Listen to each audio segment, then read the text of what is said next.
Jaipur road पुलिया के पास railway track पर 17 वर्षीय लड़की और 23 वर्षीय युवक को पुलिस ने पकड़ा। शांति भंग में युवक गिरफ्तार।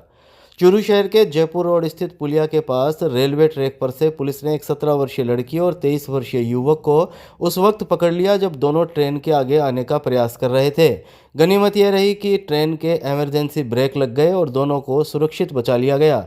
इस मामले में कोतवाली पुलिस ने युवक को शांति भंग के आरोप में गिरफ्तार किया है, जबकि 17 वर्षीय लड़की को परिजनों के सुपुर्द कर दिया गया।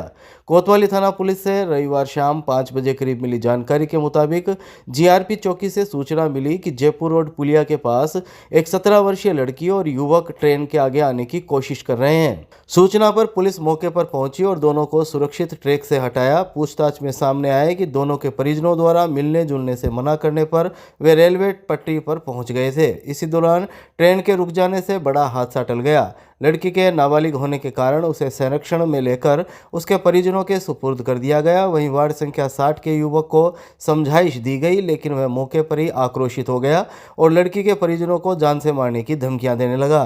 पुलिस की मौजूदगी में ही युवक ने हंगामा कर माहौल बिगाड़ने का प्रयास किया। बार बार समझाने के बावजूद युवक शांत नहीं हुआ। स्थिति को देखते हुए पुलिस ने शांति भंग में उसे गिरफ्तार कर लिया, जिसे बाद में एसडीएम के समक्ष पेश किया गया। गांव लालासर में महिला के गले से सोने का लॉकेट तोड़ा। खेतों में पैदल पीछा कर पुलिस ने पकड़े 3 बदमाश। नशा करने के लिए दिन दहाड़े वारदात को दिया अंजाम। चूरू के दूधवाखारा थाना क्षेत्र के गांव लालासर में दिन दहाड़े हुई चैन स्नैचिंग की वारदात का पुलिस ने त्वरित कार्रवाई करते हुए खुलासा कर दिया। पुलिस ने करीब 3 घंटे तक खेतों में पैदल पीछा कर 3 बदमाशों को गिरफ्तार किया है। रविवार सुबह 9 बजे करीब मिली जानकारी के मुताबिक एसपी निश्चय प्रसाद एम ने बताया कि लालासर बड़ी रोहतान निवासी राजेश ने थाने में रिपोर्ट दर्ज करवाई थी। उसने बताया कि वह अपनी माता मंजू देवी के साथ सुबह खेत जा रहा था। रास्ते में गंगाराम भगत के खेत के पास एक पिकअप गाड़ी आकर रुकी, जिसमें सवार 3 युवकों ने अचानक उसकी माताजी के गले से सोने का लॉकेट झपट्टा मारकर तोड़ लिया और मौके से फरार हो गए। घटना के बाद पुलिस हरकत में आई और दूधवाखारा थाना अधिकारी महेंद्र कुमार के नेतृत्व में टीम गठित की गई। पुलिस ने तकनीकी साक्ष्य और मुखबिर सूचना के आधार पर आरोपियों की तलाश शुरू की। इस दौरान पुलिस टीम ने पीछा किया तो आरोपी पिकअप छोड़कर खेतों में भाग गए। पुलिस टीम ने पैदल पीछा करते हुए करीब 3 घंटे की कड़ी मशक्कत के बाद तीनों बदमाशों को दबोच लिया। गिरफ्तार आरोपी हरियाणा के हिसार निवासी प्रतीक हकीकत उर्फ ढिल्लू और परमानंद उर्फ पेठा है। पूछताछ में सामने आया कि आरोपी नशे के आदी हैं और नशे की पूर्ति के लिए इस तरह की वारदातों को अंजाम देते हैं। पुलिस के अनुसार आरोपियों के खिलाफ पहले भी कई आपराधिक मामले दर्ज हैं। फिलहाल उनसे पूछताछ जारी है। वार्ड संख्या 48 में घर जा रहे युवक और उसके परिजनों से मारपीट, 5 लोगों के खिलाफ मुकदमा दर्ज। चूरू शहर के वार्ड संख्या 48 निवासी युवक ने कुछ लोगों पर मारपीट और धमकी देने के आरोप में कोतवाली थाने में रिपोर्ट दर्ज करवाई है। कोतवाली पुलिस ने 5 जनों के खिलाफ मुकदमा दर्ज कर मामले की जांच शुरू कर दी है। कोतवाली पुलिस से रविवार शाम 6 बजे करीब मिली जानकारी के अनुसार वार्ड संख्या 48 के पवन सेन ने रिपोर्ट दी कि वह अपने घर जा रहा था। इसी दौरान चांदनी चौक बूंटिया रोड पिपल गट्टे के पास आरोपियों ने उसे रोक लिया और एक राय होकर मारपीट व गाली गलौज की। शोर मचाने पर उसकी बहनें मौके पर पहुंची तो आरोपियों ने उनके साथ भी मारपीट की। इस दौरान बड़ी बहन रचना के हाथ में फ्रैक्चर हो गया। बाद में जब उसकी मां मौके पर पहुंची तो उसके साथ भी हाथापाई की गई। रिपोर्ट में बताया गया है कि घायल पवन, उसकी मां और बहनें अस्पताल जा रहे थे, तभी आरोपियों ने वाहन तोड़ने की धमकी दी। बीच बचाव करने आए लालचंद नाई और प्रियंका के साथ भी मारपीट और गाली गलौज की गई। साथ ही फोन पर भी धमकियां दी जा रही है। पुलिस ने मामले में चिंटू नाई उर्फ मोहित, हरीश नाई, आदित्य खटीक, सुमित खटीक और बाबू माली के खिलाफ विभिन्न धाराओं में मुकदमा दर्ज कर जांच शुरू कर दी है। घायल के शरीर पर चोट के निशान पाए गए और हाथ पर पट्टी बंधी हुई है। मामले की जांच एएसआई सुरेश कुमार को सौंपी गई है।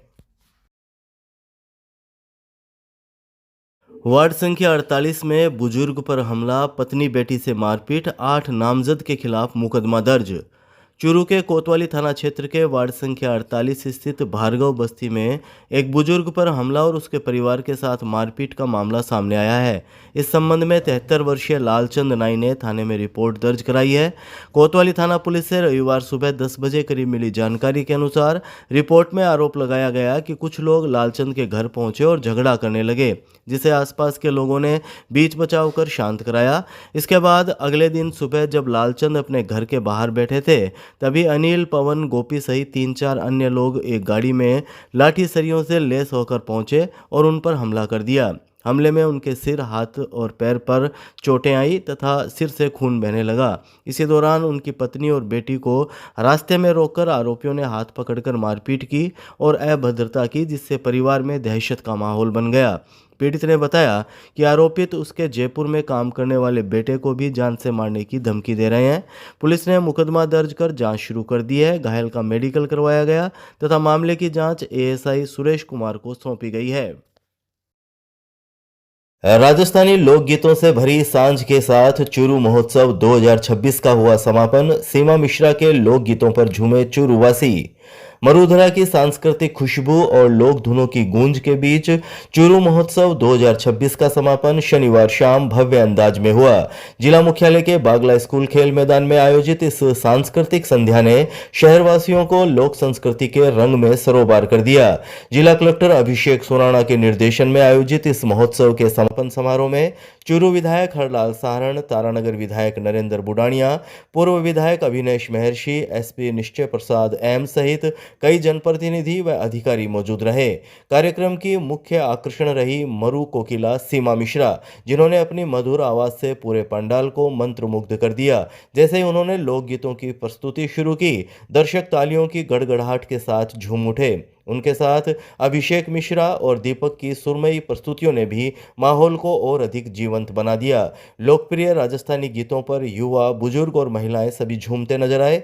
पूरा मैदान उत्साह, उमंग और परंपराओं के रंग में डूबा दिखाई दिया। महोत्सव ने न केवल मनोरंजन किया, बल्कि राजस्थान की समृद्ध लोक संस्कृति और विरासत को भी सजीव रूप से प्रस्तुत किया। इस मौके पर पूर्व जिला उप प्रमुख महेंद्र न्योल, पूर्व सभापति विजय शर्मा, पूर्व प्रधान संजय कसवा, अभिषेक चोटिया सहित कई गणमान्य नागरिक मौजूद रहे।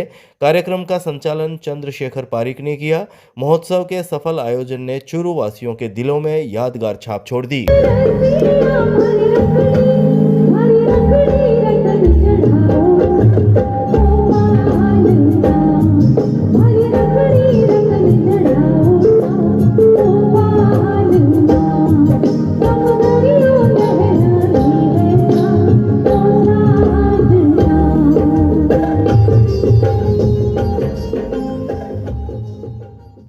अग्रसेन नगर में दिव्यांग सहायता शिविर में 150 लाभार्थियों को मिले उपकरण। पूर्व मंत्री राजेंद्र राठौड़ व विधायक हरलाल साहरण रहे मौजूद।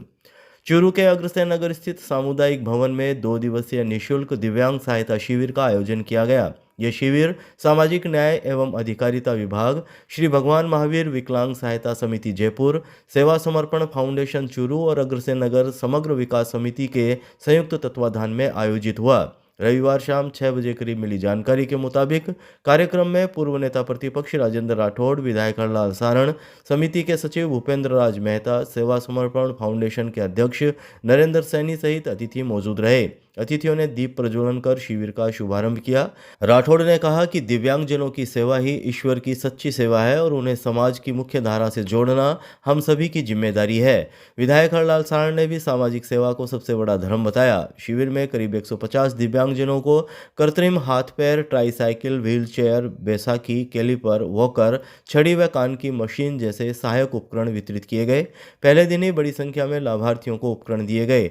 आयोजकों ने बताया कि ऐसे शिविरों के माध्यम से जरूरतमंदों तक सहायता पहुंचाने का कार्य आगे भी जारी रहेगा।